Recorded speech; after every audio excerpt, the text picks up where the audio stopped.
Like कीजिए, subscribe कीजिए और शेयर कीजिए। बेल आइकॉन का बटन दबाना ना भूलिए और देखते रहिए लंत्रानी news live.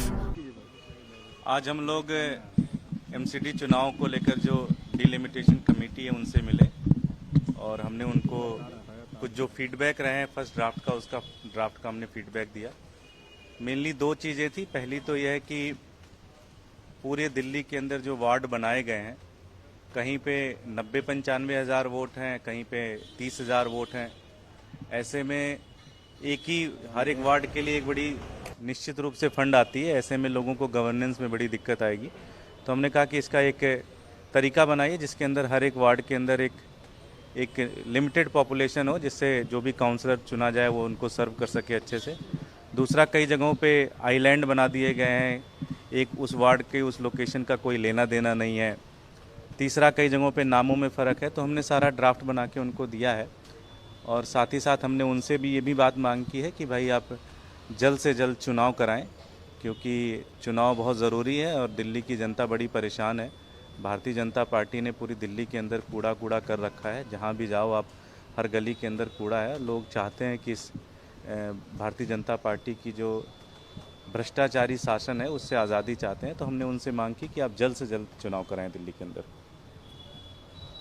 Saurabh, yesterday there was an NDMC meeting and what the BJP is claiming that Arvind Kejriwal went in that NDMC meeting after a very long time, and when asked about school funds and several of the members questioned him, he ran away from this meeting. What do you have to say about it?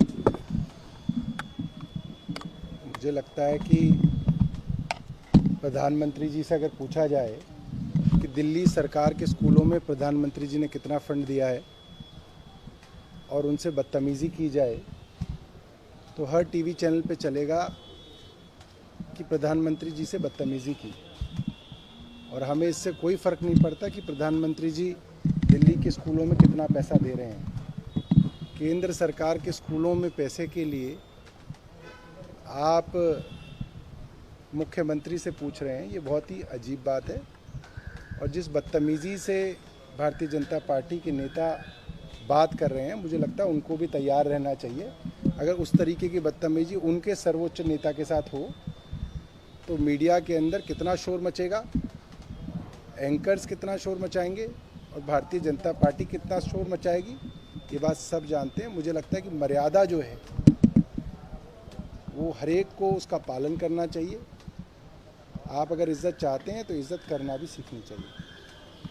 Saurabh, just last one question as well regarding this Delhi excise policy. Yesterday in the remand copy of Sameer Mahindra, there has been clearly stated that 6% was given to highly placed political leader in the Delhi government. There are allegations. देखिए, जब Amanatullah arrest हुए तो कुछ TV channels ने चलाया land जिहाद और पूरे दिन रात लैंड जिहाद चलाया। मैं चाहता हूँ वो टीवी चैनल ये भी चलाएं कि अमानतुल्लाह को जब बेल दी गई तो जज ने कहा कि उनके खिलाफ कोई सबूत नहीं है, कोई सरकारी पैसे का मिसअप्रोप्रिएशन नहीं है, किसी तरीके की जो किराएदारी थी उसके किराए कम नहीं किए गए, किराए हालांकि बढ़ाए गए हैं। जिन लोगों को नौकरियां दी गई वो सब लोग क्वालिफाइड लोग थे। मगर वो सब चैनल्स और वो सब हमारे बंधु जिन्होंने अमानतुल्लाह खान के बारे में सब कुछ चलाया और पूरे दिन चलाया, मैं चाहता हूं कि वो ये खबर भी चलाएं कि माननीय जज साहब ने, सीबीआई के जो एसीबी के जो जज हैं, उन्होंने उसके ऊपर क्या ऑर्डर दिया और किस तरीके से जो है एसीबी को एक तरीके से लताड़ लगाई है। धन्यवाद। लाइक कीजिए, सब्सक्राइब कीजिए और शेयर कीजिए। बेल आइकॉन का बटन दबाना ना भूलिए और देखते रहिए लंत्रानी न्यूज़ लाइव।